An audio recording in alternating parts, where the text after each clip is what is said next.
Tuan-tuan pernah tengok tak filem Tiga Abdul? Abdul Wahab, Abdul Wahid, Abdul Wahub. Bila tengok cerita Tiga Abdul buat pertama kali, tuan-tuan nampak apa dalam cerita tu?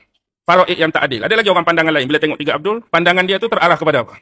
Sebenarnya bila kita tengok filem Tiga Abdul, itulah Allah Yarham Tan Sri P. Ramlee cuba gambarkan kejatuhan Turki Osmaniyah. Ini sesuatu yang lebih besar daripada kita memandang pergaduhan ahli keluarga, pergaduhan adik-beradik, berebut harta, berebut kekuasaan, ditipu, dijual. Lebih besar. Dia nak cerita, itulah kejatuhan khilafah yang terakhir, Turki Osmaniyah. Sebab awal lagi, bila dia tunjuk latar belakang cerita tu, memang cerita zaman Turki Osmaniyah. Cara berpakaian pun kita tahu dah. Jenis baju kot pakai tarbus. Cerita ini dimulai. Inilah cerita dongeng orang tua-tua. Cerita ni kisah bermula di sebuah negeri yang bernama Istanbul. Istanbul. Ataupun lebih awal disebut Islambul. Cuma nak bagi cerita tu funny, cerita tu ke arah lucu dan lawak, Istanbul. Awal cerita, dia gambarkan keadaan Turki besar.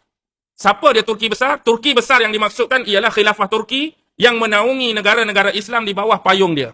Turki besar digambarkan dengan Ismet Ulam Raja. Turki besar bila dia khilafah sentiasa sibuk dengan tugasan-tugasan pengurusan dan pentadbiran. Awal-awal lagi lagu mana? Kering-kering. Oh ya, kapal di laut. Kering-kering kain tu sampai. Kering-kering ni. Sibuk sungguh dia. Walaupun dalam keadaan sibuk, sebenarnya penyakit pada dia dah macam-macam dah. Maksudnya kena makan apa? Tak boleh lekang daripada ubat. Penyakit lah. Mungkin inilah rasuah. Mungkin ada berlaku korak. Mungkin kelemahan tu, kekurahan ni. Banyak penyakit dah dia dah. Tunggu masa saja. Walaupun masih bertahta dan memerintah. Akhirnya sakit dia makin teruk yang membawa kepada mati Ismet Ulam Raja. Mati Ismet Ulam Raja ni, itulah tandanya kejatuhan Turki Osmaniyah. Awal-awal jatuh tu, siapa yang boleh diharapkan untuk mengembalikan semula kegemilangan takhta khilafah ni? Mestilah warisan dia. Siapa dia? Anak-anak dia. Anak-anak dia ada 3. Pertama, Abdul Wahab. Ayah dia Turki besar, Abdul Wahab Turki tua, Abdul Wahid Turki muda. Watak Turki tua sebenarnya menjurus kepada golongan-golongan klasikal dan tradisional ulama'-ulama' mereka.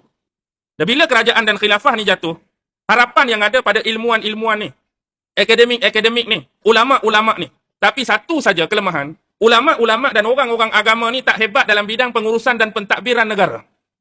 Dia lebih kepada ilmu Islam semata-mata, ilmu akademik semata-mata, pengajian semata-mata, tapi tak melibatkan diri dalam administration. Yang menyebabkan ilmu Islam yang ada pada dia, tapi fail pada pengurusan dan pentadbiran, bila mereka cuba angkat balik, masih tak mampu untuk berjaya. Yang Turki muda ni pula, lebih kepada golongan-golongan muda. Juga cuba nak angkat balik.